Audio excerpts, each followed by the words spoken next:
በዓልን አስመልክቶ የ3 ሚሊዮን ብር ቅናሽ አድርገናል። በተወዳጁ ሲኤምሲ ላይ እንደ ኢትዮጵያ እጅግ ቅንጡ ኮምፓውንድ አፓርትመንት ለሽያጭ አውጥተናል። ከፀሐይ ሪል ስቴት አጠገብ የፓርክ እይታ ያላቸውን ከ73 ካሬ እስከ 300 ካሬ፣ ከባለ 1 መኝታ እስከ ባለ 4 መኝታ በተለያዩ የካሬ አማራጮች ከ700 ሺህ ቅድመ ክፍያ ጀምሮ ቀሪውን ያለምንም የዋጋ ጭማሪ ቀስ ብለው የሚከፍሉበት ቀድመው ለሚመጡ ደንበኞቻችን ከ7 እስከ 30% እውነተኛ ቅናሽ አዘጋጅተናል። በዚህ ቅንጡ ኮምፓውንድ ውስጥ 2 የመዋኛ ገንዳ፣ ኢንዶር አውትዶር ፕሌይግራውንድ፣ ሲኒማ፣ ባስኬትቦል፣ ጂምና ስፓ ሁሉንም አንድ ላይ ያካተተ ቅንጦት ይገባውታል። ይሄንን ታላቅ ቅናሽ ለመጠቀም በ0911 22 10 35 ላይ ይደውሉልን። መልካም ዕድል።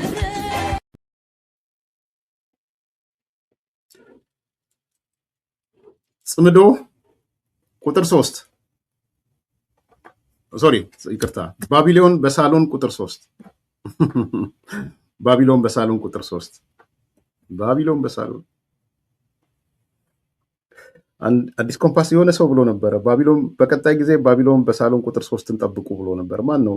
ሄቨንሽ የሆነ ሰው ባቢሎን በሳሎን ቁጥር 3 መጥቷል። አሁን ፉከራ በትግርኛ፣ ልመና በእንግሊዘኛ። ኦኬ ያ ታንክ ዩ። ፉከራ በትግርኛ፣ ልመና በእንግሊዘኛ፣ ባቢሎን በሳሎን ቁጥር 3። መጀመሪያ ፉከራውን ላሳ። ፉከራ በትግርኛ፣ ልመና በአማርኛ። ስሰማው በጣም ስለገረመኝ ነው ርዕስ ያደረኩት። የኔ አባባል አይደለችም፣ ወይም እኔ የፈጠርኳት አይደለችም። ፕላጃሪዝም እንዳይሆን ይችን አባባል ስለወደድኳት በውሰት የወሰድኳት ናት። ቀድሞ የህወሓትን ሰበር ዜና ሲያነብልን የነበረው ሰበር ዜና እያለ መቀሌ ላይ ጫካ ውስጥም ሲያነብልን የነበረው የዛሬው አምርሮ ደግሞ የሚታገለው አዲስ አበባ መጥቶ ጋዜጠኛ ዳሞራ የተናገራት ናት። ዳሞራ ሾው የሚባል ሚዲያ ያለው ሰብስክራይብ አድርጉለት። በዚህ አጋጣሚ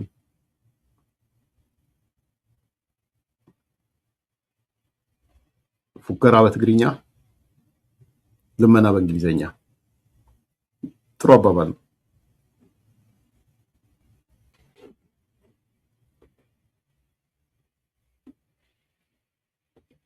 ሻዕብያ ወታደሮች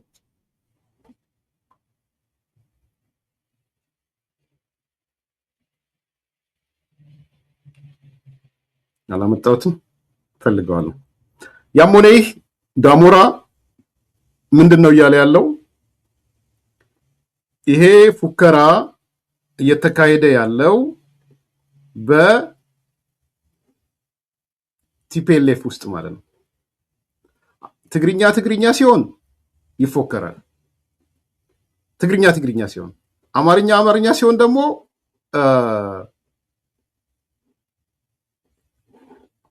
እንግሊዘኛ ሲሆን ልመና ውስጥ ይገባል ማለት ነው። ቲፒካሊ ቲፒኤልኤፍ እንደሱ ሆኗል።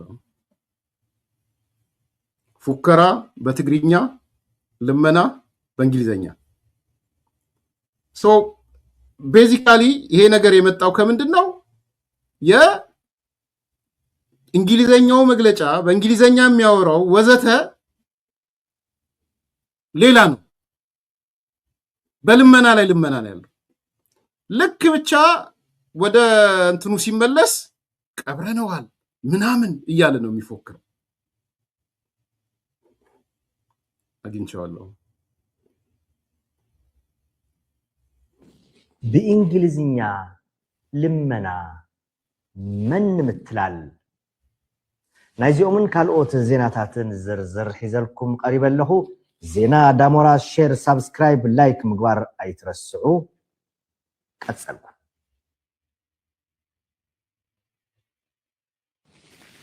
አበ መወዳእታም በትግርኛ ፈኸራም በእንግሊዝኛ ልመና ምን ምትላል ናይዚኦምን ካልኦት ዜናታትን ዝርዝር ሒዘልኩም ቀሪበ ኣለኹ ዜና ዳሞራ ሼር ሳብስክራይብ ላይክ ምግባር ኣይትረስዑ ቀጸልኩ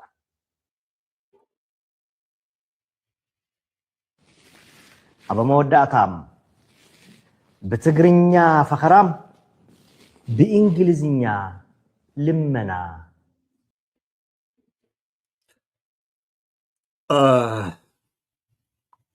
ያው አማርኛም ፕሮግራም የተወሰኑ አሉት መሰለኝ ዳሞራ ሾው እንትን በሉት ተከታተሉት በዚህ አጋጣሚ ይሄ ነው የሆነው አንዱ ተረት ስለሆነ ማለት ነው ለትግራይ ህዝብ የሚነግሩት በትግርኛ የሚናገሩት ፉከራ ሽለላ መቃብር አገዛዙን መቃብር ውስጥ ነው የምንከተው በብልጽግና መቃብር ላይ ነው የትግራይ ህልውና የሚረጋገጠው ምናምን ነው የሚሉት ልክ ወደ ዓለም አቀፍ ሲመጡ ደግሞ በእንግሊዘኛ አደራድሩን አወያዩን ተገደልን ድሮን ተደበደብን ምናምን ነው የሚሉት አሪፍ አባባል ናት ቴንክ ዩ ዳሞራ ኦሉሴጉን ኦባሳንጆ ወደ ትግራይ ያደረጉት ጉብኝት አስመልክቶ ህወሓት መግለጫ አውጥታለች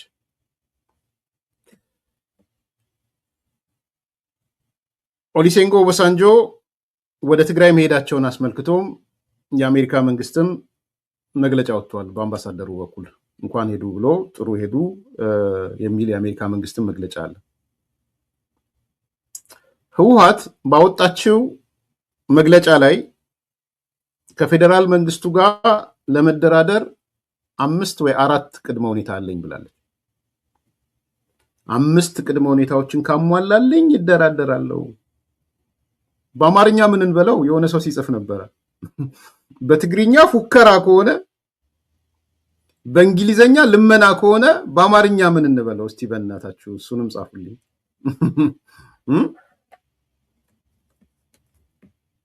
ያ የአይ ዘመን ነው ምንም እንትኑን ነው ያልገባቸው እኮ እሱ ነው ያቤ ትልቁ ችግር ዘመኑ መለወጡን አያውቁም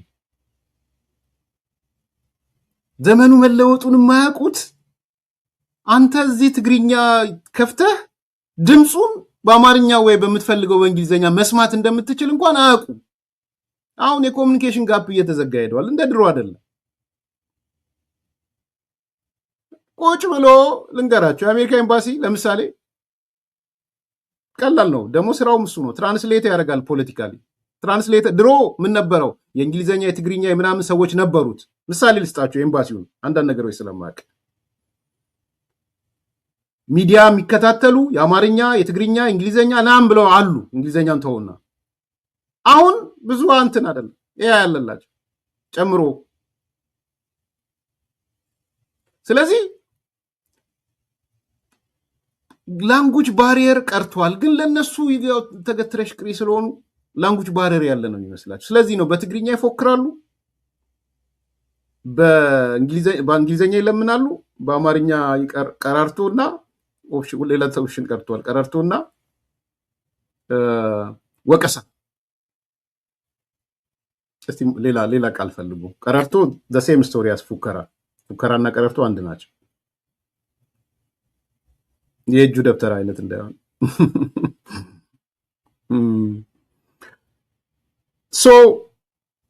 ወደ ቁም ነገሩ እንምጣው 5 ቅድመ ሁኔታዎች አስቀምጠዋል እነዚህ ሆድ ሲያውቅ ዶሮ ማታ ዋው አይ ቲንክ እሱ ይሻላል በትግርኛ ፉከራ በእንግሊዘኛ ልመና በአማርኛ ሆድ ሲያውቅ ዶሮ ማታ ጻፉልኝ ሆድ ሲያውቅ ዶሮ ማታ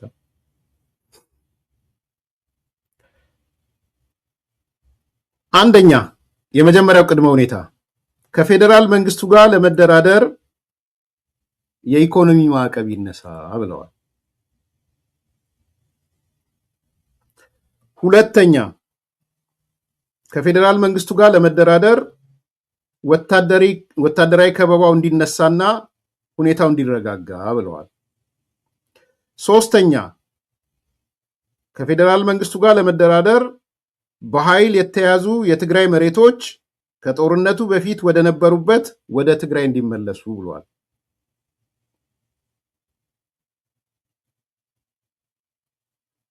ከጦርነቱ በፊት ማለት ያው ስታተስ ኳንቴ የምንለው ማለት ነው። አራተኛ ተፈናቃዮች እንዲመለሱ ብለዋል።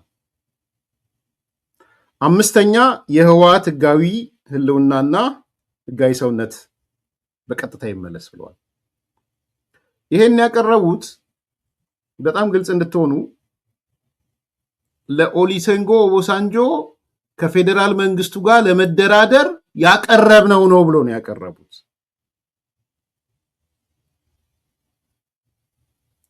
ይሄ ቅድመ ሁኔታ ካልተሟላ አንደራደርም። ፌዴራል መንግስቱ ይሄን ያሟላና ወደ ድርድር እንገባለን ነው አልን ነው ብለው አሁን እያስጨፈሩ ያሉት። የሞራል የበላይነት ለመያዝ እንደው ምን ይላሉ? ኦሉሴጉን ኦባሳንጆ እኮ ባልተያዘ ቀጠሮ ነው የመጣው።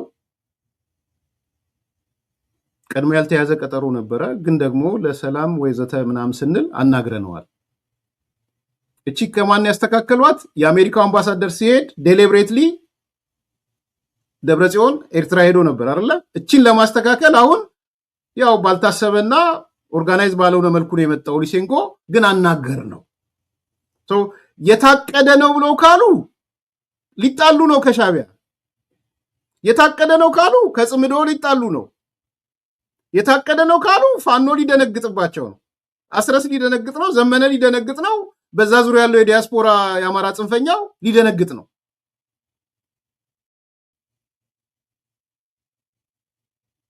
ከዚህ በፊትም ደብረጽዮን ወጥቶ ከዚህ በኋላ የዲፕሎማት ይምጡ መምጣት አይችሉም አልቋል ምናምን ብሏል። ደብረጽዮንም ለአርቲስቶቹን ሰብስቦ የትግራይ ያሉትን አርቲስቶች።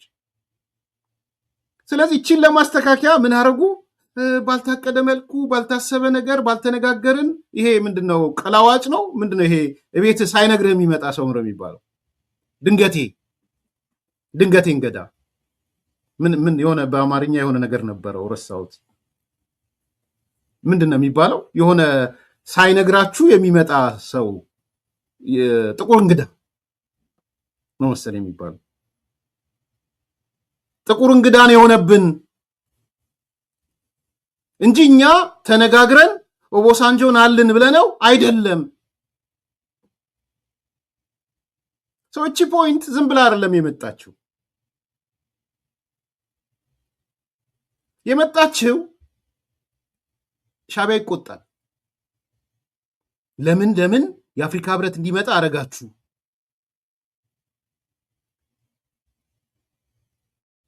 ፋኖ ይቆጣል። ምንም እንኳን ፋኖ ብትቆጣ የቢራቢሮዋ ጉዳይ ስለሆነ ክንፉን ነው የሚጥለው። ሌላ ምንም አያመጣም ፋኖ።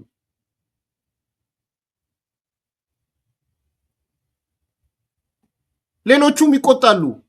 የነሱ መዋቅር ጦርነት እያሉ በየቀኑ ጦርነት የሚሰብኩ እሰይ ጦርነት መጣ እያያችሁ ነው። ከካሊፎርኒያ ከዲሲ ዛሬ ተጀመረ፣ ነገ ተጀመረ፣ ጾታ እየጠሩ እንዲሆናችሁ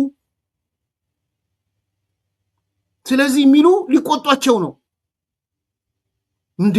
ምንድነው? መፈክር ይዛችሁ ባነር አዘጋጅታችሁ በብልጽግና መቃብር ላይ ነው። ከዚህ በኋላ ድርድር የሚባል ነገር የለም። በአፋችሁ ተናግራችሁ የህወሓት ጽሕፈት ቤት ኃላፊው ወጥቶ ምንድን ያለው? ከዚህ በኋላ ምዕራብ ትግራይን እንኳን ቢሰጡን አዲስ አበባ 4 ኪሎ ከመሄድ አንቀርም። ይህን ስርዓት መቃብር ውስጥ ከመክተት ወደኋላ አንመለስም። ይሄ የህወሓት ጽሕፈት ቤት ህዝብ ግንኙነት ኃላፊው ነው የተናገረው።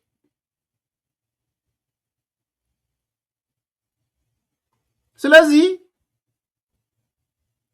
አሁን ኦባሳንጆ በእቅዳችን መሰረት በተነጋገርነው መሰረት መጣ ቢሉ ድብልቅልቅ ሊልባቸው። እኛ የእግዚአብሔር እንግዳ አስተናገድን። መቼም እንግዳ መጥቶብን ሂድ አይባልም። ሂድ ስለማይባል አስተናገድ ነው። ካስተናገድነው በኋላ ግን 5 ቅድመ ሁኔታ ነገር ነው። ከፌዴራል መንግስቱ ጋር መደራደር ከፈለገ ፌዴራል መንግስቱ ይሄን ያርግ ብለን ነገር ነው። ኢኮኖሚውን ይመልስ ወደ ነበረበት፣ ከበባውን ያቁም፣ በኃይል የተያዙ የመሬቶችን ምዕራብ ትግራይ ወዘተ ወዘተ የሚባለውን በአስቸኳይ ይመልስ፣ ተፈናቃዮችን ይመልስ፣ ህወሓትን ህጋዊ ሰውነት ይስጥ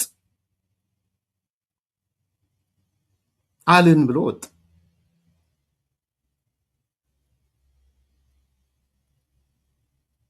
በጣም የሚገርመው እኔ ባለኝ መረጃ ዝርዝር ውስጥ አልገባም።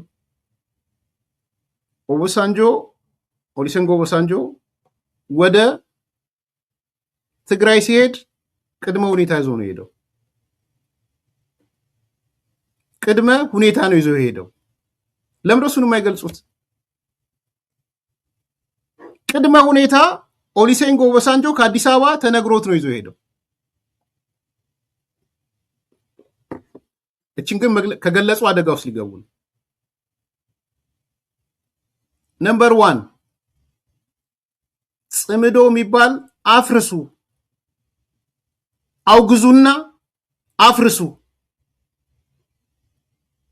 ይሄ ከሻዕቢያ ጋር የጀመራችሁት ግንኙነት፣ ከኢትዮጵያ ጸረ ሰላም ኃይሎች ጋር የጀመራችሁትን ግንኙነት አፍርሱ።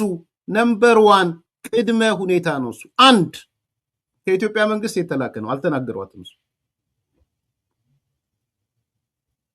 ሁለተኛ ቅድመ ሁኔታ ጊዜያዊ አስተዳደሩን ወደ ነበረበት መልሱ ተብሏል። ይሄ ቆየ ነው በነገራችን ላይ። ጀነራል ታደሰ ወረደም ቢሆን ማን ወደ ቦታው መልሱ። የምንነጋገረው ጀነራል ታደሰ ወረደን መልሳችሁ ምክር ቤቱን አፍርሳችሁ ነው። በህግ አመጣ ነው ያላችሁት ምክር ቤት ሳትመልሱ አንነጋገርም። ይቺን አላወጧትም፣ አልተናገሯትም። ሶስተኛ ዲዲአር ሳትሰሩ አንነጋገር። ታጣቂ ኃይላችሁ ዲዲአር መስራት አለበት። እነዚህን ቅድመ ሁኔታዎች ከአዲስ አበባ የሄዱት ኦሉሴጉን ለደብረጽዮን ነግረውታል። ዚፕ ነው ያደረጉት፣ ግን መግለጫቸው ላይ የለችም። እንዲህ ናቸው ቲፒኤልኤፍ። እውነቱ ይሄ ነው። አሁን በቀጣይ ቀናት የምታዩት እሱን ነው። እስቲ ማን ነው ዋሻው የሚለውን ታያላችሁ። ግን እነሱ ምን ብለው መጡ? ለኦሉሴጉን ኦባሳንጆ ቅድመ ሁኔታ ሰተን ላክ ነው። ኢቭን ያቋም ለውጥ አድርገው ማለት ነው። እኔ አማራ ጽንፈኛው እንዴት እንደሚያው አላውቅም። አሁን እመጣለሁ ወደ ባቢሎን ወደ በሳሎን ቁጥር 3 እመጣለሁ። እንዴት ሊያዩት እንደሚችሉ አልገባኝም። ቲፒኤልኤፎች እስቲል ቅድመ ሁኔታቸው ከጦርነቱ በፊት የነበረ መሬት ይመለስ ነው። የት ነው አሁን ዘመነ አምኖበታል። እሺ ያለውን ነው። አስረስ የት ነው የሚገባው? የት አሁን ይመጣል? በለጠ ጋር የጎንደሩ ልጅ ጋር ይመጣል መጥቶ ወልቃይት የሚሰጠው ትላንትና ከጉልበታችን ስለተሰበረ ነው ወልቃይት የተወሰደው። ዛሬ ደግሞ በጉልበታችን ነው ወልቃይትን የመለስ ነው። ነገም ወልቃይትን የሚወስዱብን ከሆነ አማራው ጉልበቱ ከተሰበረ ነው ይለናል። አሁን መጥቶ አስረስ እነሱ ደፋሮች ናቸው። ቲፒኤልኤፍ ደፋር ነው። አንደኛ እግር ስር ጥሏቸዋል እነዚህ ሰዎች። በፊት በውስጥ ለውስጥ ሂድና አሳምን ዘመነ ምዕራብ ትግራይ ምናምን የሚባለው የትግራይ ነው ብለ በውስጥ አሳምን የሚሉትን መጥቶ ሲቸግረው በአደባባይ ገለጹለት። እነሱ what do you think? ፌዴራል መንግስት ይስማማ? ምዕራብ ትግራይ የሚባል ይመልስ? እነሱ በኃይል የተያዙ ያሏቸውን ቦታዎች ይመልስ ፌዴራል መንግስቱ? በጥያቄ ምልክት ውስጥ ነው የማየው ነው። ይመልስላቸው እንደተባለው ማለት ፌዴራል መንግስቱ ማነቆ ከሆነ አማኑኤል መጥቶ ኧረ ፌዴራል መንግስቱ ነው እንጂ የከለከለን ያለው እኮ ነው እያረጋገጠው ያሉት።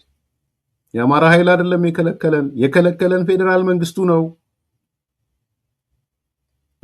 ፌዴራል መንግስቱ ነው እንጂ የከለከለን የአማራ ኃይሎች አልከለከሉንም ያለውን ነገር ስላረጋገጡ በመግለጫ ይዘውት መጡ ቲፒኤልኤፎች። ባቢሎን በሳሎን ቁጥር 3 ባቢሎን በሳሎን ቁጥር 1 ያው ባቢሎን በሳሎን ዴፊኒሽኑን ተነጋግረናል። ቋንቋቸው ሲደበላለቅ ማለት ነው፣ ሌላ አይደለም። ሲተረማመሱ ማለት ነው። ሶስተኛ ስቴጅ ላይ ደርሰናል። አሁን ባቢሎን በሳሎን ቁጥር 1 ቁጥር 2 እና ቁጥር 3። ቁጥር 1 የኦሮሞ ጽንፈኛ ብሔርተኞች ከአማራ ጽንፈኛ ብሔርተኞች ጋር በግለሰብ ደረጃ የገጠሙት ጸብ ነው። እሱ ባቢሎን በሳሎን ቁጥር 1 ይባላል። እሱን ተነዋይተንበታል። የኦሮሞ ጽንፈኞች በተለይ ስፔሲፊክ እንደነ ጀዋር አይነት ሰዎች ከአማራ ጽንፈኛው ጋር የጀመሩት ቋንቋ መደበላለቅ ምን ብለነዋል? ባለፈው ዲፋይን ስናደርግ ባቢሎን በሳሎን ቁጥር 1። ሶ ዲቴል አንገባም አይደለ? አብረን የኖርን ስለሆነ ለምሳሌ ጀዋር መጣ። ከዛ በኋላ እነ ትንግርቱ፣ እነ አርበኛ መሳይ፣ እነ ማዕዛ ጠቅላላ ተሰበሰቡና ራሱ ማነው አስረስ ወረዱበት። ሶ በግለሰብ ደረጃ የኦሮሞ ጽንፈኛው ከአማራ ጽንፈኛው ጋር የገጠመው ቋንቋ መደበላለቅ በአዲስ ኮምፓስ ባቢሎን በሳሎን ቁጥር 1 ተብሏል ማለት ነው። ሳምፕል አሰምተን ሜል እንችላለን። ሮል ሞዴል እንዲሆን ጀዋር እንትናን ትንግርቱን እናምጣው፣ ትንግርት ስለሆነ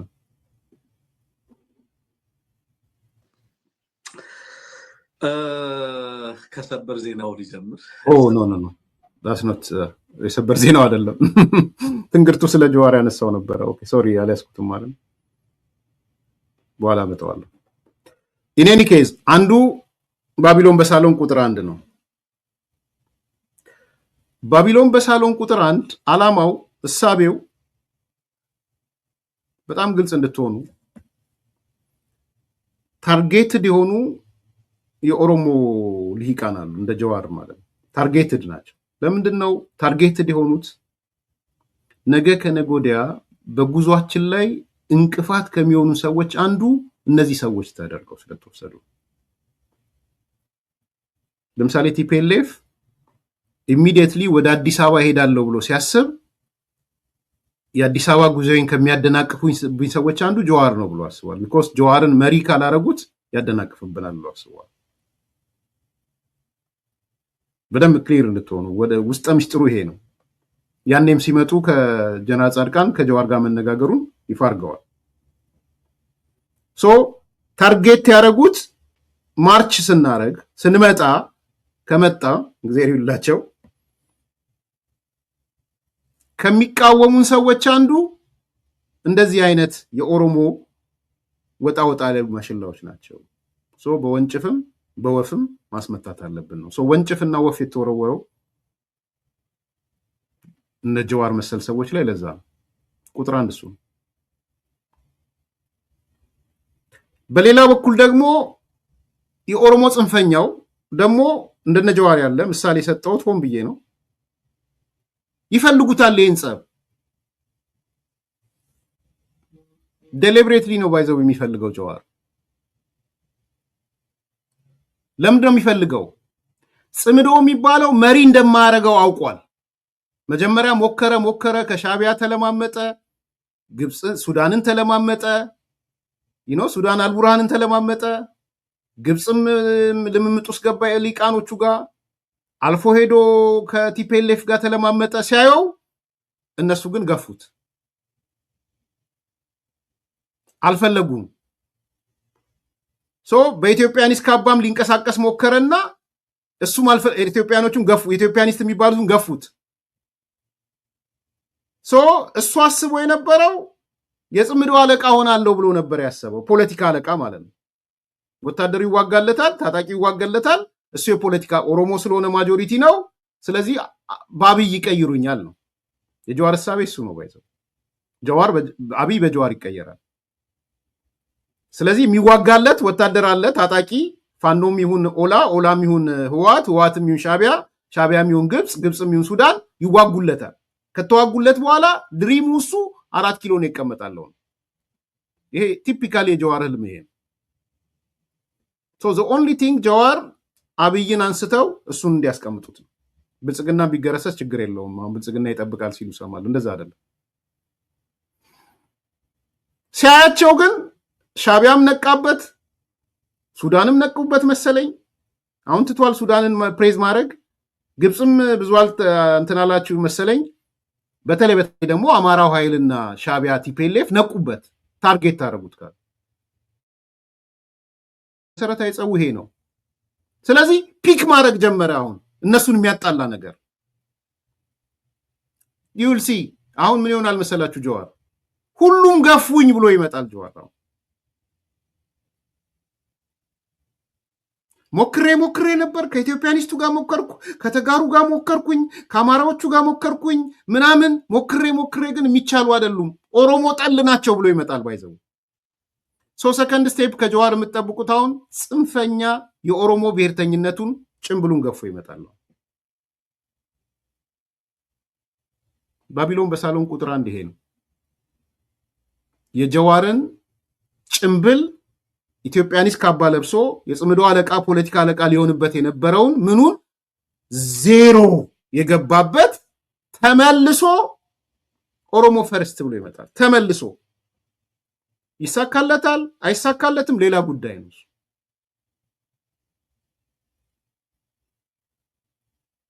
እሱ ካልተሳካለት ደግሞ ሙስሊም ፈርስት ብሎ ይመጣል። እሱም ይሳካለታል ብዬ አላስብም። ቢኮዝ የኢትዮጵያ ሙስሊሞች አሁን ከማየው ከኢትዮጵያ መንግስት ጋር ጥሩ ግንኙነት አላቸው። ከማየው ነገር ተነስቼ ወደ ውስጥ ዲቴል የለኝም፣ ግን ሪሌሽንሺፑ እንደ በኢህአዴግ ጊዜ እንደነበረው አይደለም። ሰው ምን ያህል ያዋጣዋል አላቅም። ወይ ግርግር ፈጥሮ የሆነ ሞቶች ፈጥሮ ሙስሊሞች ተገደሉ ወዘተ የሚል ነገር ፈጥሮ ፒክ ሊያደርግ ይችላል። ግን ሁለት አማራጭ ነው ያለው፣ ሙስሊም ፈርስት፣ ኦሮሞ ፈርስት ብሎ ማምጣት። የባቢሎን በሳሎን ፍጻሜ እንደነ ጀዋር ያሉ የኦሮሞ ሰዎችን ኮርነር አድርጎ እነሱም ይፈልጉታል ይሄን መሪ አልተደረጉም። ስላልተደረጉ ጭምብሉን ገፎ ወደ ኦሮሞ ጽንፈኝነትና እስልምናን ሽፋን የሚያደርግ ፖለቲካል ኢስላም ሽፋን የሚያደርግ ነው። እውነተኛ እስልምና አይደለም። ባይዘው እውነተኛ እስላም አይደለም። ጀዋር ሲነሳ የምታብዱ አላችሁ፣ ጨርቃችሁን ጥላችሁ የምታብዱ ማን አለ? ቀላዋጭ። ይሄ ባቢሎን በሳሎን ቁጥር 1 ይባላል ማለት ነው። ሁለተኛው ባቢሎን በሳሎን ቁጥር 2 ነው። ባቢሎን በሳሎን ቁጥር 2 ግለሰባዊ እና ሚዲያ ተኮርም ነው። ባቢሎን በሳሎን ቁጥር 2 ከእንደገና ደግሞ እርስ በርስም አለ። ኖት ኦንሊ ግለሰባዊ ብቻ አይደለም፣ ቡድናዊም አለው። ከእንደገና ደግሞ እርስ በርስም አለ። ለምሳሌ ሚዲያ ብታስቡ እንደ ድርድር ወደ እያደገ እድገቱን እያሳየዋችሁ ነው። በነገራችን ላይ ለምሳሌ በኦኤምኤን ማዕከልና በሌሎቹ ሚዲያዎች ማዕከል የተፈጠረውን እሰጥ አገባ አይታችኋል። አደገ፣ ከግለሰብ ወደ ሚዲያ አደገ። ኦኬ ባቢሎን በሳሎን ሚዲያ ከሚዲያ የሚደባደብበት ነው። አሁን ተመልከቱ፣ እነ አርበኛ መሳይ ጸረ ህዝብ የሆነው ኦኤምኤን ብሎ ነው ያለው። በነገራችን ላይ ስቴጆቹ እያደጉ መጡ ማለት ነው። አሁን ምን ይሆናል? ግለሰባዊው ነገር ይቀርና ቡድናዊ የሆነ ድርጅታዊ የሆነ ተቋማዊ የሆነ ይሄዳል። መጨረሻ እንመጣለን። እሱ ብቻ ግን አይደለም። ባቢሎን በሳሎን ቁጥር 2 ሁለተኛው ጉዳይ በውስጣቸውም የሚፈጠር ችግር ነው። ሁለተኛው ስሩዛት ብሔርም ሊሆን ይችላል። በዛ ቡድን ውስጥ ለምሳሌ በአማራ ጽንፈኛው ውስጥ፣ በኦሮሞ ጽንፈኛው ውስጣቸው የሚፈጠር ሽኩቻ ተሻጋሪ ብሔር ብቻ ሳይሆን በራሳቸው ውስጥ የሚፈጠር ሽኩቻ፣ ቋንቋ መደበላለቅ ባቢሎን ቁጥር 2 በሳሎን ቁጥር 2 ይሆናል ማለት። አብራችሁን ያላችሁት እኛን ዲፋይን እያደረግን ያለ አዲስ ኮምፓስ ዴፊኒሽን ነው ባይዘው ቋንቋ የሚደበላለቀው ነምበር 1 ሚዲያ ከሚዲያ ነምበር 2 በውስጣቸው የአማራ ጽንፈኛው ከአማራ ጽንፈኛው የኦሮሞ ጽንፈኛው ከኦሮሞ ጽንፈኛው የትግራይ ጽንፈኛው ከትግራይ ጽንፈኛው ማለት ነው። ለምሳሌ የዘመነ ቡድን ከእስክንድር ቡድን ሊሆን ይችላል። የመዓዛ ቡድን ከሻለቃ ዳዊት ጋር ሊሆን ይችላል። የነ መዓዛ የነ ዘመነ ቡድን የነ አስረስ ቡድን ከሻለቃ ዳዊት ጋር ነው እርስ በራስ እየተደባደቡ ነው። ሻለቃ ዳዊትን እየደበደቡት ነው፣ እሱም እየደበደባቸው ነው። በሌላው አሁን ሚስተር ግራንድ ጀስቲፋየር ነው የመጣው ሻለቃ ዳዊትን ለመደብደብ ጀዋርንም አንድ ላይ አድርጎ ማለት ነው። ሁለተኛው ባቢሎን በሳሮን ቁጥር 2 እሱ ነው። ግን ያው ማንሳቱ ጥሩ ነው፣ ትኩስ አጀንዳም ስለሆነ ካልተስማማህ መዝለል ትችላለህ ጥያቄን። እና አንዳንድ እንግዲህ በፖለቲካ ውስጥ ትንሽ ያድጋሉ በትብብርም ደረጃም ጥሩ ናቸው ምናምን ብለን የምናስባቸው በአንድም በሌላ መልኩ ከነከሌ ጋር ትብብር አያስፈልጋችሁም፣ እነከሌ ጋር ነው መተባበር ያለባችሁ ምሁራን የምንላቸው ያሁን ሻለቃ ዳዊት ነው። ይሄ ስሙን አልጠቀሰችም እንጂ ሻለቃ ዳዊት ነው።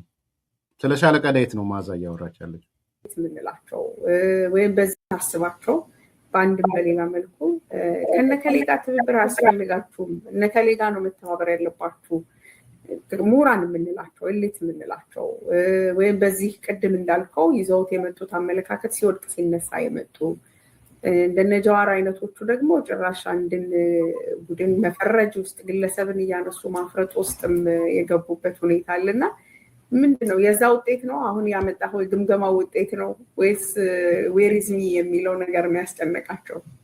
ያ ኮምቢኔሽን ኦፍ ፋክተርስ ሁሉም ናቸው። ኤቢሲዲ ሁሉም ትክክል ናቸው። ማለት አሁን አንቺ ያልሻቸው ፋክተሮች ሁሉ ተጠራሉ። አንደኛ ለውጥ ሲመጣ ይሄ የነበረው ስታብሊሽመንት ሲናጋ የምንገኝበት አዲስ መድረክ እና እንትን አቅል ያስታል።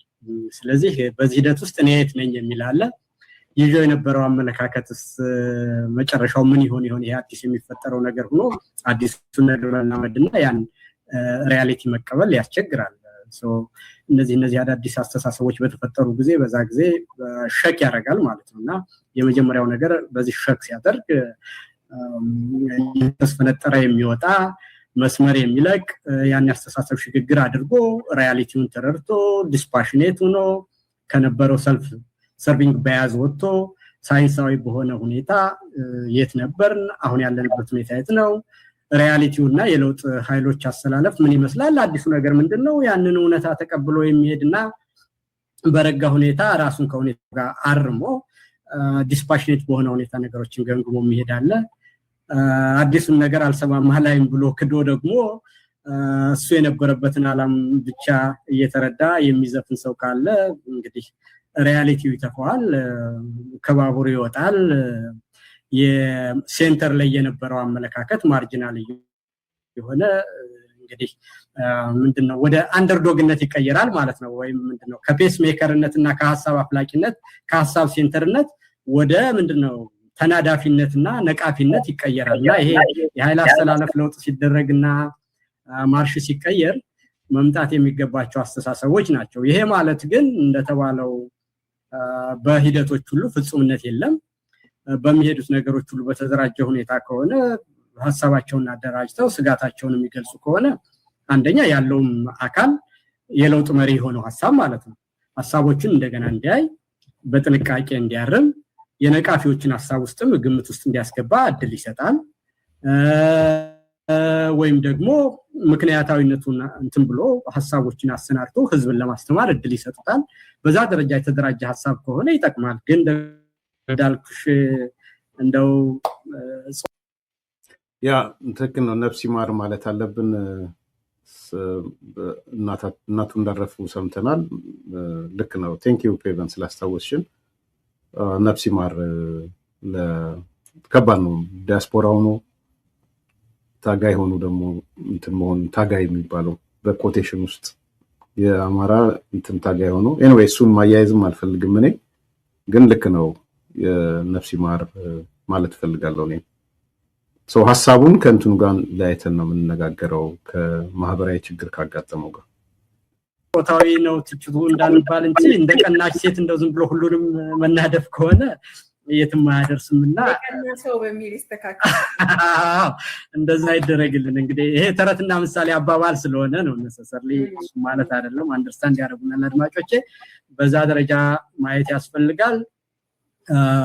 ለውጡን በትክክል መረዳት የምንገኝበትን መድረክ መረዳት ያስፈልጋል። ልክ ትናንትና ጀዋር ሲናገር የሰማሁት አንድ ነገር አለ 1990 ላይ የነበሩትን ናሬቲቮች ይዞ የዛሬን ፖለቲካ መምራት አይቻልም፣ ኢህአዴግን በታገልንበት አመለካከት አብይ መታገል አይቻልም የሚለውን ነገር ሲናገር ሰምቻለሁ እና ያንን ወደ ራስ መውሰድ ያስፈልጋልና አሁን በምንገኝበት ዓለም ላይ ይሄ ዴሜጋጊክ የሆነ አንድ ግለሰብ ህዝብን በሶሻል ሚዲያ እየነዳ የምንሄድበት ወይም ግለሰቦችን አምላክ እያደረግን የምንሄድበት ዘመን ማብቃት አለበት።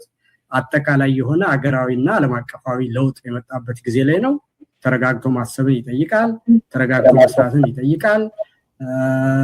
ተጠንቅቆ መራመድን ይጠይቃል። በዚህ ደረጃ የሚደረግ ነገር ከሆነ ያኮራል። እንደ ትውልድም እንደ ግለሰብም የዚህ አካል መሆንና ይህንን ወደ ውጤት እንዲቀየር አስተዋጽኦ ማድረግ ከዚህ በላይ በህይወት ትርጉም ያለው ነገር የለም።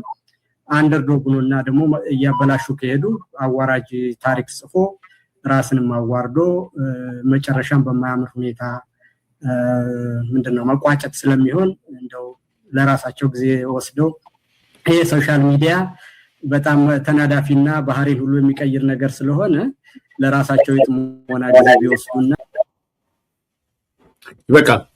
ነፍስ ይማር ብለናል ከልብ ማለት ነው። እኔ ቦም ትንሽ ቆይ ነበረ መምጣትም እንደዚህ ፊዚካሊም እንደዚህ ነው መምጣቱ ብዙ ይጠቅማል ብዬ አላስብም። እሱ አሁን ፊዚካል ትንታኔ ውስጥ አልገባም። የጥሞና ጊዜ ዘለግ ያለ የጥሞና አሁን ጀዋርን የጥሞና ጊዜ ይውሰድ ነው ያለው ይልቃል። ግን አይ ቲንክ ሳይሆን ይልቃል ነው ረጅም የጥሞና ጊዜ መውሰድ ያለበት የሚመስለኝ እና ጀዋርና ሻለቃ ዳዊትን ነው የጠረባቸው ባቢሎን በሳሎን ቁጥር 2 ማለት ነው። ከሐሳብ አፍላቂነት ወደ ተናዳፊነትና ነቃፊነት ተቀይረዋል ነው ያለው። እንደ ቀና ሰው ነው የሆኑት ነው ያላቸው። ቀናተኛው ናቸዋል ነው ሻለቃ ዳዊትን ስም ስለጠቀሰች አንዳንድ ሰው ያለችው እሱም ስለሆነ በኋላ በዝርዝርም ሲያነሱ ስለነበረ ሌላ ሚዲያ ላይ ኢህአዴግን በታገልንበት መንገድ ብልጽግናን አንታገልም ያለው እውነት ነው እና እረፍት ይውሰዱ የጥሞና ጊዜ ይውሰዱ ብሏቸው ባቢሎን ቁጥር 2 እሱ ነው። ባቢሎን በሳሎን ቁጥር 3 ዛሬ ነው የተከሰተው እና ለረጅም ጊዜ የሚያነጋግረን ነው። ቁጥር 3 የመጣበት ምክንያት ከሚዲያና ግለሰባዊ ነገር ተሻግሮ ወደ ድርጅታዊ ከአገር የተሻገረም ጽምዶዊ ነው። ቁጥር 3 ጽምዶዊ ነው። መጀመሪያ ግለሰባዊ ሆነ፣ ቀጥሎ ተቋማት ሆነ እንደ ሚዲያ አይነት፣ አሁን መጣና እድገት ደረጃው ወደ ጽምዶዊ ሆነ። ባቢሎን በሳሎን ቋንቋ የተደበላለቀ አሁን በጽምዶች መካከል ሆነ። በማን አትሉኝም? በኦነግ ሸኔና በዘመነ ወአስረስ አፋብን መካከል አንድ፣ በህወሓትና በሻቢያ ታማኞች መካከል 2። የመጨረሻው ጽምዶ እሱ ነው። ስለ ኦነግ ሸኔና ዘመነ ወአስረስ ተነጋግረን ጨርሰናል። ዛሬ አዲስ የሆነው ህወሓት ከሻቢያ ታማኝ፣ በሌላ አነጋገር ህወሓትና ሻቢያ ባቢሎን በሳሎን ቁጥር 3 ጀምረዋል። ከየት መጣ? አጀንዳው በሌላ ቦታ ቢነገርም አዲስ ኮምፓስ 3-4 ያንን መድረክ አጎላው። አያችሁ፣ መዛችሁ ስታወጡ እንዴት ሪያክት እንደምታደርጉ እንድታዩ ስለፈለኩ ነው። አዲስ ኮምፓስ እኔን እናንተ አቶ አንዳርጋቸው ተናገረ። ምን ብለን መጣን? አንዳርጋቸው ያወጣው ሚስጥር ብለን መጣን። አስታወሳችሁ? አንዳርጋቸው ያወጣው ሚስጥር ምንድን ነበረ? ሻዕቢያና ህወሓት ተገናኙ።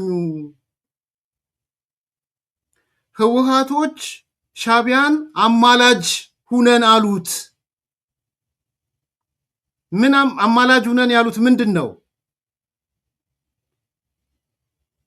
ከፋኖ ጋር አስታርቀን። ጠያቂው ማን ነው? ቲፒኤልኤፍ። ሽማግሌው ማን ነው? ሻዕቢያ። ከማጋ? ከፋኖ ጋር። ከዛ ሻዕቢያ ተመለሰ መጣና አይ እኔ ላስታርቃችሁ እችላለሁ፣ የአማራ ፋኖ ግን ጥያቄ ያለው በእናንተ ላይ፣ ይሄ ወልቃይት ምናምን የምትሉትን ምዕራብ ትግራይ ምናምን የምትሉትን አቁሙ፣ ዋናው ጉዳይ ሌላ ቦታ ነው፣ ዋና ጠላታችሁ ጋር ነው። ሰው ከዚህ በኋላ ምዕራብ ትግራይ ምናምን የምትሉትን አቁሙና እኛ እናግባባቸዋለን።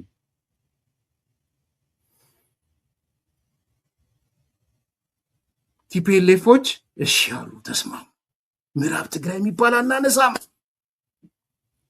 እንኳን ፋኖ መጣልን እንጂ አሉ። ይሄን የነገረኝ ማን ነው አለ? የሻዕቢያ ከፍተኛ አመራር። ለማን? ለአንዳርጋቸው። እኔ ከዛስ ፋኖችም ይሄንን ያውቃሉ።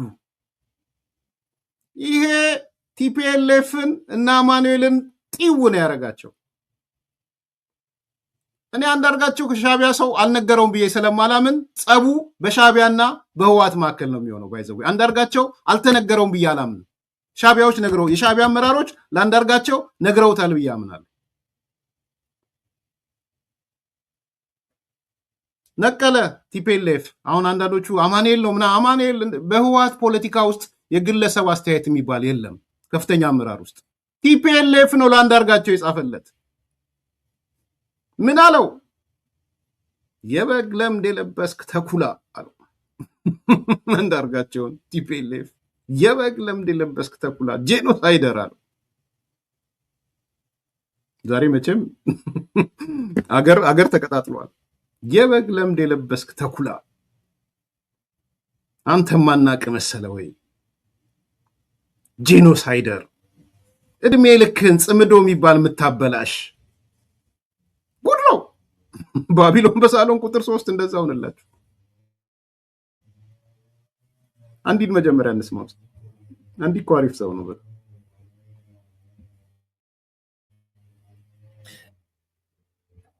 ሌሎችም ጥያቄዎች አሉ የተነሱ ያሉ ትብብርን በተመለከተ። ለምሳሌ ያክላውን ከህወሓት ጋራ ስለ ትርክ ብቻ አይደለም ማንሳት ያለብን ነገር አለ። ወልቃይትን በተመለከተ፣ ራያን በተመለከተ በወልቃይትና በራያ ላይ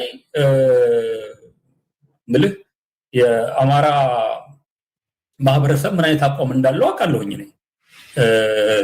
ኢንታይር ማህበረሰቡ ለዚህ የአማራን ህዝብ ህልውና ትግል የሚመራው አፋበንም ቢሆን በሁሉም ዞኖች ያሉት አመራሮችም ጭምር በዚህ ጉዳይ ላይ ያላቸው አቋም ግልጽ ነው። በአንድ ወቅት ህወሓት ጉልበት በነበረው ሰዓት ላይ በተላላኪነት የሚታዘዝለት ብአዴን የሚባል ድርጅት በነበረበት ሰዓት ላይ ያለ አግባብ የወሰዳቸው ቦታዎች ናቸው የሚል እምነት ነው ያለው። ይሄ ቁጥር 1 ያለ አግባብ የወሰዳቸው በጉልበቱ ወሰዳቸው። አስረስን ጠቀሰው፣ እዚህ ጋር ብአዴንን ጠቀሰው። ተላላኪው ብአዴን በነበረ ሰዓት አሁን ፋኖ ተላላኪ አይደለም እያለ ነው። አንዲ ይችላል። ይሄንን እምነቱን እንዲህ በቀላሉ ዝም ብሎ የሚተወው እንዳልሆነ የአማራ ህዝብ የሚያውቃል። ሁላችንም የምናውቀው ነገር ነው። በሌላ በኩል ከቲፒኤልኤፍ ጋር ትብብር እንዲፈጠር በእነዚህ ቦታዎች ላይ አቋም ይውሰድ የሚል ጥያቄ ነው። ቅድም እንዳቀረብኩት ምን አይነት አቋም ይውሰድ ነው እየተባለ ያለው። በትግራይስ በኩል ያለው ሁኔታ እነዚህ ቦታዎች በተመለከተ ህወሓት ሲያካሄድ የነበረውን ፕሮፓጋንዳ በይዞታው ስርም በማስገባት ሲያደርጋቸው የነበሩት ነገሮችን ጨምረህ ስትመለከት ዛሬ ወጥቶ ወልቃይትና ራያን ያላግባብ ነው የወሰድኩትና እነዚህ ወደ አማራ ክልል መካለል ይችላሉ የሚል መግለጫ እንዲያወጣለት እውነት የበሰለ ፖለቲከኛ ይጠይቃል። ይሄን ካላደረገ ባቢ ላይ በሚደረገው ዘመቻ ከህወሓት ጋር አልሰራም ትላለህ? አንዲ የበሰለ ፖለቲከኛ እሱን አይጠይቅም። የሚጠይቀው ምንድነው? የበሰለ ፖለቲከኛ አንዲ የኛ ጀግና አንዲ ይችላል። የበሰለ ፖለቲከኛ የሚጠይቀው ቲፒኤልኤፍ ለጊዜው በኃይልም በጉልበትም አልመጣም ወደ ምዕራብ ትግራይ ወደ ወልቃይት አይልም ይላል ነው። የበሰለ ሰው ለአማራ ሰጥቼዋለሁ ቲፒኤልኤፍ ይላል ብሎ አይጠብቅም። እሱ ጅላንፎ ነው፣ አታጃጅል ሰው። ኦኬ፣ ትልቁ ፖይንት አይጠይቅም እንደዚህ። ቲፒኤልኤፍ ግን በመግለጫው መጥቶ ኢቭን ከፌደራል መንግስቱ ለመደራደር እኔ የምፈልገው ምዕራብ ትግራይ የሚባለው መልስልኝ ነው እያለ ያለው። አይ አንዲ ፖለቲካ በደንብ የሚረዳ ሰው እንዲህ ነገር አያደርግም ያለው። ኦኬ፣ አብይ ካስወገዱ በኋላ ወደ እነዚህ ጉዳዮች የሚመለሱ አንተም ወደ እነዚህ ጉዳዮች ትመለሳለህ። ሰላማዊና ወንድማዊና እህታዊ በሆነ መንገድ በእነዚህ ጉዳዮች ላይ ተወያይተህ የምትፈታበትን መንገድ ለመፍጠር ትሞክራለህ። ይሄን አይነቱ ነገር ላይሰራ ይችላል ብለህ ካሰብክ ወይም የማይሰራ ሆኖ ካገኘው እነሱም ጉልበት አላቸው፣ አንተም ጉልበት አለ። በጉልበት በመሄድ ግን ሁለቱ ማህበረሰቦች የደቀቁበት ሁኔታ ስላለ ይሄንን ተረድተው እነዚህ ወንድማማችና እህትማማች ህዝቦች በሰላማዊ በሆነ መንገድ የነዚህን ቦታዎች ችግሮች ይፈቱታል የሚል እምነት አለ። ካልፈቱት ግን ያው የምቀድም እንዳልነው የፈረደበት አገር የፈረደበት ህዝብ ከልቄትና ከጦርነት የሚያወጣበትን ሁኔታ ትፈጥራለህ። በእንዲህ አይነቱ ግጭት ማን ነው የሚያተርፈው ያለው? ማነው አሸናፊ ሆኖ የሚወጣው የሚለውን እኔ እዚህ አልናገርም ያለው። ነገር ግን አንድ ግልጽ መሆን ያለበት ጉዳይ አለ። ለመጀመሪያ ጊዜ ከዚህ በፊትም አሁን ከዚህ ቀጥሎ ያለውን ስሙት።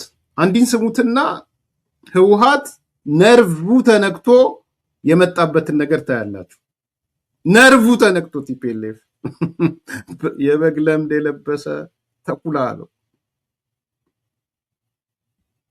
ጄኖሳይደር የበግ ለምድ የለበሰ ተኩላ እያለ ነው የተናገረው። ተናግሬዋለሁ። ለመጀመሪያ ጊዜ ዱባይ ላይ ጌታቸው ረዳ ሄዶ ከኤርትራ ሰዎች ጋር ውይይት ባደረገበት ሰዓት ላይ በህወሓት በኩል ከቀረበው አጀንዳ መካከል አንዱ ከፋኖ ጋራ በአንድ ላይ የምንሰራበትን ሁኔታ ፍጠሩልን ነው ያሉት። ያለው ኤርትራ አማላጅ እንዲሆን ጎቢቱን እንዲሆን በህወሓትና በፋኖ መካከል በኤርትራ መንግስት የቀረበውን ቅድመ ሁኔታ እዛ ስብሰባ ላይ አውቀዋለሁ። ይሄን ለማድረግ እኛ እንሞክራለን፣ እንጥራለን። ግን አንድ በጣም አስቸጋሪ ሁኔታ አለ። የዚህ የራያና የወልቃይት ጉዳይ የምታነሱ ከሆነ እና ይሄንን ቦታ ሻቢያ ምን ለመነ? እኔ ፋኖን አማላጅ እንሆናለን እንላችኋለን አማላጅ። ግን እናንተ ይሄ ወልቃይት ራያ ምናምን የምታነሱ ከሆነ ግን አማላጅ መሆን አንችልም። ቲፒኤልኤፍ ወይ ወልቃይት ራያ ማለትን አቁም። ማን ነው ትእዛዝ የሰጠው? ሻቢያ። ከማን ለማስታረቅ አማላጅ ሆኖ? ከፋኖ። እንዲቀጥል በጉልበት በምናምን እንቆጣጠራለን የምትሉ ከሆነ የአማራ ፋኖ እንዲህ አይነቱ ነገር ፈጽሞ ስለማይቀበል ገና የማገናኘቱ ሙከራ ሳናደርግ መልሱን ልንነገራቸው እንችላለን። አይቻልም ነው ያሏቸው። በህወሓት በኩል የተሰጠው መልስ ግልጽ ነው። እኛ እነዚህ ቦታዎች የበለጠ ህልውና አደጋ ውስጥ የጨመረን አገዛዝ አለ። ይሄንን አገዛዝ በማንጠር ላይ እንተባበራለን። በእነዚህ ቦታዎች ላይ ዩኒላተራል የሆነ ወታደራዊ እንቅስቃሴና እርምጃ እናደርግ ብለው ለኤርትራ መንግስት ቃል ገብተዋል። እኔ ይሄንን በመረጃ ደረጃ ነው ማቀው ነው ሰጥ ያለ ከሚገናኟቸውም አሁን በቅርቡ ከሚገናኟቸውም የፋኖ አካላት ጋር እንዲህ አይነቱን ነገር ተነጋግረዋል። ይሄ ኢትዮጵያ ውስጥ አብይ ተወግዶ ሰላምና መረጋጋት የሚፈጠርበት ሰዓት ላይ በውይይት የሚፈታ አጀንዳ ነው። ጉድ ነው። ምን አለ? አሁንም ያገኟቸው ፋኖች ላይ እኛ በዩኒት በተናጠላይ በሆነ መንገድ ወደ እነዚህ ምዕራብ ትግራይ ወደሚባለው ወደ ራያና ወልቃይት ራያና ወልቃይት ወይ ምናምን የሚባል አንሄድም። ይሄን ቃል ገብተውላቸዋል። ይሄን የነገረኝ ደግሞ የሻቢያ አመራር ነዋል። ጸቡ ከማን ጋር ሆነ? ሻቢያ አመራር ከቲፒኤልኤፍ ጋር። ህወሓት ነው ዛሬ ሰዓት ጎርሰው መጡ ከመቀሌ ህወሓቶች ዋና አመራሮች እንዲህ አሉ። አማኑኤል አሰፋ ምክትል የህወሓት ሊቀመንበር በህወሓት ህግ በደንብ ልንገራችሁ፣ በህወሓት ህግ አመራር ከሆንክ በግለሰብ ደረጃ አቋምን መግለጽ አትችልም። ያንተ አቋም የፓርቲው አቋም ተደርጎ ነው የሚወሰደው። ይሄ ነው አንዱ ማዕከላዊነት የሚባለው አንዱ እሱ ነው። በአሰራር ደረጃ የግሌ እምነት ነው የሚባል ነገር የለም በቲፒኤልኤፍ አሰራር ውስጥ። ዛሬ የአንዳርጋቸው ጽጌ የበግ ለምድ የለበሰ ተኩላ አለው። አንዳርጋቸው ጽጌ ከብልጽግና ጋር በመተባበር በትግራይ ህዝብ ላይ የፈጸመው ጄኖሳይድ ሳይበቃው አሁንም ከብልጽግና ጋር የተጣላ በማስመሰል አልተጣላም ነው የሚለው አንዳርጋ እንትና በማስመሰል ህወሓት ለፋኖ አማላጅ እንደላከና የትግራይ ሉዓላዊ ግዛቶች እንደማይጠይቅ ለኤርትራ መንግስት ቃል ገብቷል ብሎ ሲቀጥፍ እየሰማ ነው።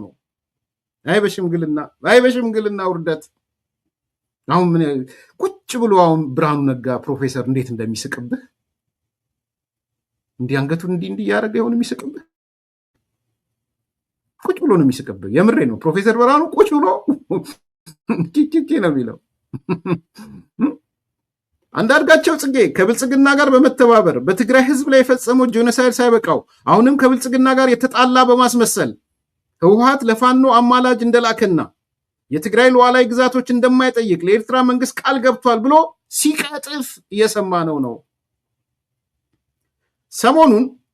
ሰሞኑ ብልጽግና ገንዘብ መድቦ በህዝባዊ ኃይሎች የተፈጠረውን ተመልከት። ስሙ እንግዲህ ሰሞኑን ብልጽግና ገንዘብ መድቦ በህዝባዊ ኃይሎች የተፈጠረውን ትብብር ለማፍረስ ደላሎች እየቀጠረ ነው። ይህ ተግባርም የዛ ስራ ውጤት ነው። አንዳርጋቸው ደላላው እያለው ደላላው ከብልጽግና ገንዘብ ተቀብሎ እየደለለ ያለ ነው። ቲፒኤልኤፍ ነው እያለው ያለው። የት ትገባት? አንዳንዴ ደስ ስለሚለኝ ነው። ባይዘው የጥላቸው መጠን በዚህ ልክ ሲሆን ደስ ይለኛል እኔ በውስጥ ቢኮዝ ተንኩለኞች ጸረ ኢትዮጵያ ስለሆኑ ነው። ሌላ እንዳይመስላችሁ ለሻዕቢያ የተገረዱ ስለሆነ። ትብብሩ የህልውና አደጋ የተጋረጠባ ኃይሎች በጋራ የሚታገሉበት አውድ እንጂ በምልጃ አንዱ ለሌላው ጠርቶ ቃል የሚገባበትና የሚማለድበት ጉዳይ አይደለም።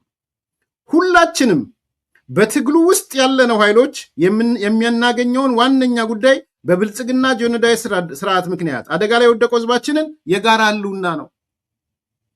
በትግራይ ውስጥ ማንም ኃይል ቢሆን የትግራይን ሉዓላዊነት ለገበያና ለምልጃ የማቅረብ ስልጣንና ኃላፊነት የለውም። ህወሓትን የህልውና ትግል ከሚያካሂዱ ህዝባዊ ኃይሎች በግልጽነት ላይ የተመሰረተ የጋራ ትብብር ይደረጋል እንጂ ለገጸ በረከት የሚያቀርበው ነገር የለውም።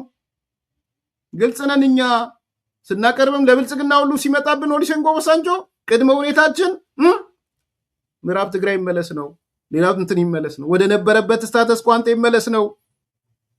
እኛ የምንዋሸው የምንደብቀው ነገር የለም። አንዲ ምንድነው የምትዋሸው? ምንድነው የምትቀጥፈው? አንተ የብልጽግና ተላላኪ ገንዘብ ተቀብለ ጽምዶ ልታፈርስ የበግ ለምድ የለበስክ ተኩላ። ሁላችንም ህዝባችንን ከህልውና አደጋ ለመታደግ የምንተባበረውና የምንታገለው።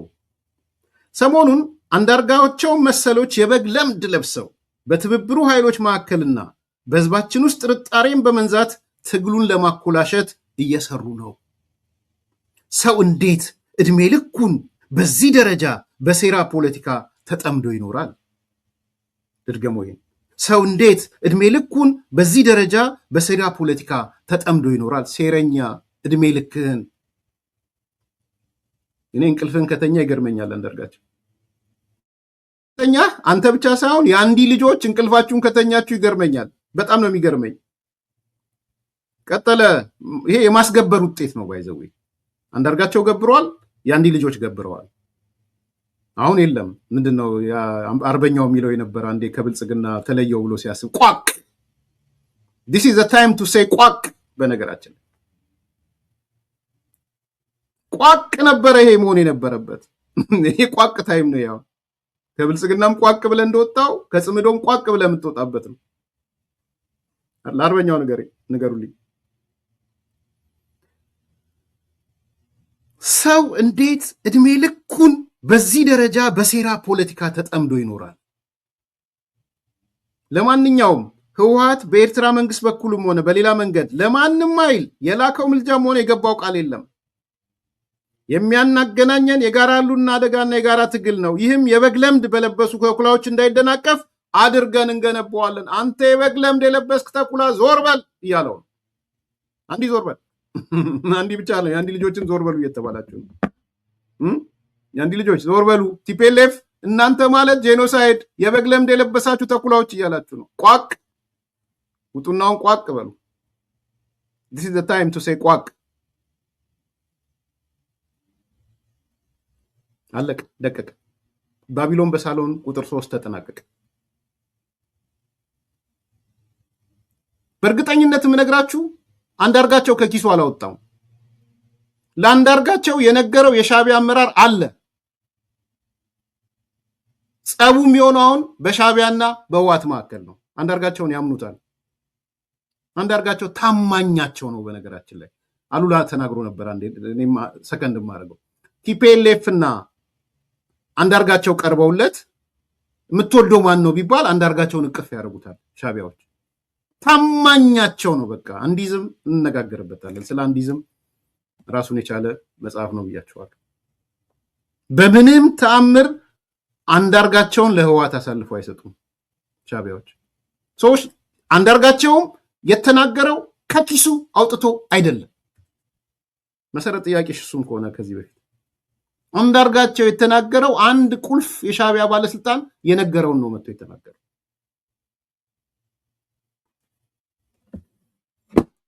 ህወሓት ግን አበደች። አንተ የበግ ለምድ የለበስክ ተኩላ አለችው። እድሜ ልክም በሴራ ጉንገና ምትኖራልክ የብልጽግና ተላላኪ አለችው። ገንዘብ ተቀብለ ነው ከብልጽግና ጽምዶን ልታፈርስ የመጣኸው አለችው። መሞት ይሻላል አንዳርጋቸው መሞት።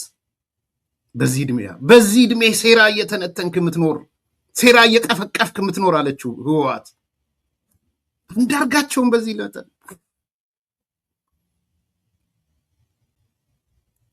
ከ3 ዓመት በፊት አንዳርጋቸው የተናገረውን ላሰማችሁና እንሰነባበት። ከ3 ዓመት በፊት እንዲህ ብሎ ነበር። አዲስ መጽሐፍ ይጽፍልናል ባይዘው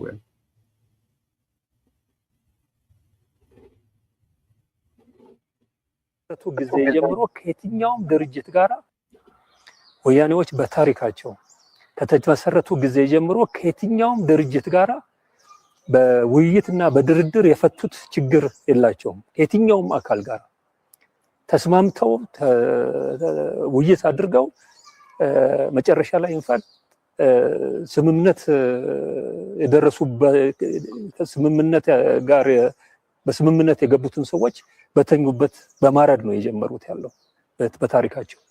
ቲኤልኤፍ የሚባለው የትግራይ ነፃነት ግንባር የሚባለውን ድርጅት በዛ መንገድ ነው ስምምነት ካደረጉ በኋላ ሌሊት በተኙበት ነው ያረዷቸው።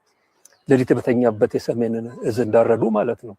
ከዛ ጊዜ ጀምሮ በአጠገባቸው ሲንቀሳቀሱ ከነበሩ ድርጅቶች ጋር ኢዲዩን ጨምረህ የሀፓን ጨምረህ ያልተዋጉት ምንም ድርጅት የለም።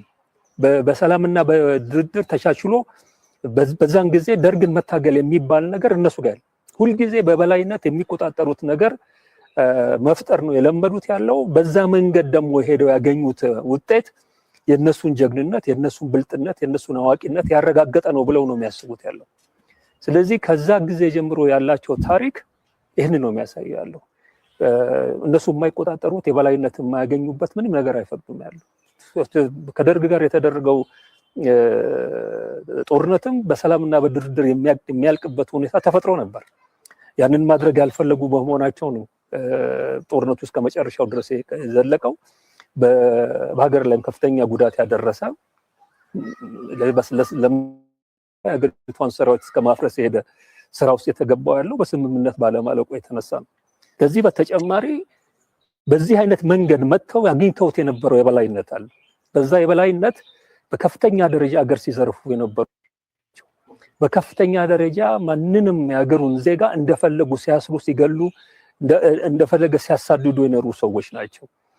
ይሄን ከፍተኛ የበላይነት ተጠቅመው ከአማራ ክልል እንደ ወልቃይት አይነቱን እና ራያን የመሳሰሉ ቦታዎች በጉልበት የወሰዱ ሰዎች ናቸው። እነዚህ ሰዎች ከዚህ ከፍተኛ በጉልበት ያገኙትን የበላይነት ዝቅ ወደሚያደርግ ድርድር ለመግባት ፈቃደኛ አይደሉም። ድሮ ወደ ነበሩበት ቦታ የሚመልሳቸው ነገር እስካልመጣ ድረስ በምንም አይነት ሊደራደሩ አይፈልጉም። ባለፈው ጊዜ ጦርነት የከፈቱት ይሄንን ያጡትን የበላይነት የሰሜን እዝን በመምታት መሳሪያዎቹን በሙሉ ከባድ መሳሪያዎቹ የሀገሪቷ 80% ከባድ መሳሪያ እዛ ነው ያለው። እሱም በመያዝ የሀገሪቷን ሚሳይል በመያዝ 2 ዓመት ሙሉ ሲያሰለጥኑት የነበረውን ከ1 ሚሊዮን በላይ የሚቆጠር ሚሊሻ ልዩ ኃይልና የክልሉን ዜጋ አሰልፈው አዲስ አበባ እንመጣለን ብለው አሁንም ይሄ ቅዠታቸው ያበቃላቸው አይደለም። አንድ ይችላል ብለን እንስፋንኛ አንድ ይችላል እያላችሁ ጻፉልን። ቻላ አንዲ ምን አለ? መቼም ቢሆን የቲፒኤልኤፍ ማለት ለድርድር የማይሆን ወንድሞቹን ጠርቶ የሚገል ኢህአፓን የገደለ የኢትዮጵያ ሰራዊትን ደርግ ብሎ ያፈረሰ የአማራውን አጽመ ርስት በጉልበቱ በጡንቻው በቁልጥምትና ጉልጥምት የወሰደ መቼም ቢሆን ልትደራደረው ማችል አካል አንዲ ይታረቁኛል ብሎ ማለት ነው። አንዲ ይችላል እንበል። መጣለታ ህወሓት የበግ ለምድ የለበስክ ተኩላ አለው። እስማ ጸረ ጽምዶ ጄኖሳይደር አለው። ከብልጽግና ገንዘብ ተቀብለ የምትሰራ ተላላኪ አለው። እድሜ ልክን ተላላኪ ሴረኛ አለው። አንዲ ይችላል እያለ እንሰነባበት። ሰዓታችን ተቀይሯል። ከዚህ በኋላ በዋን ነው የምመጣው። እሱን ኖቲስ ውሰዱ። ስለዚህ ሰዓታችሁን አዲስ ኮምፓስ ቤተሰቦች አጀስት አድርጉ። በኢትዮጵያ ከምሽቱ 2 ሰዓት ማለት ነው። በተቻለ መጠን በዛ ነው የምመጣው። እሱን ኖቲስ ውሰዱት። መልካም ቀን፣ መልካም ጊዜ። በዓልን አስመልክቶ የ3 ሚሊዮን ብር ቅናሽ አድርገናል። በተወዳጁ ሲኤምሲ ላይ እንደ ኢትዮጵያ እጅግ ቅንጡ ኮምፓውንድ አፓርትመንት ለሽያጭ አውጥተናል። ከፀሐይ ሪል ስቴት አጠገብ የፓርክ እይታ ያላቸውን ከ73 ካሬ እስከ 300 ካሬ፣ ከባለ 1 መኝታ እስከ ባለ 4 መኝታ በተለያዩ የካሬ አማራጮች ከ700 ሺህ ቅድመ ክፍያ ጀምሮ ቀሪውን ያለምንም የዋጋ ጭማሪ ቀስ ብለው የሚከፍሉበት ቀድመው ለሚመጡ ደንበኞቻችን ከ7 እስከ 30% እውነተኛ ቅናሽ አዘጋጅተናል። በዚህ ቅንጡ ኮምፓውንድ ውስጥ 2 የመዋኛ ገንዳ፣ ኢንዶር አውትዶር ፕሌይግራውንድ፣ ሲኒማ፣ ባስኬትቦል፣ ጂምና ስፓ ሁሉንም አንድ ላይ ያካተተ ቅንጦት ይገባውታል። ይሄንን ታላቅ ቅናሽ ለመጠቀም በ0911 22 10 35 ላይ ይደውሉልን። መልካም ዕድል። በዓልን አስመልክቶ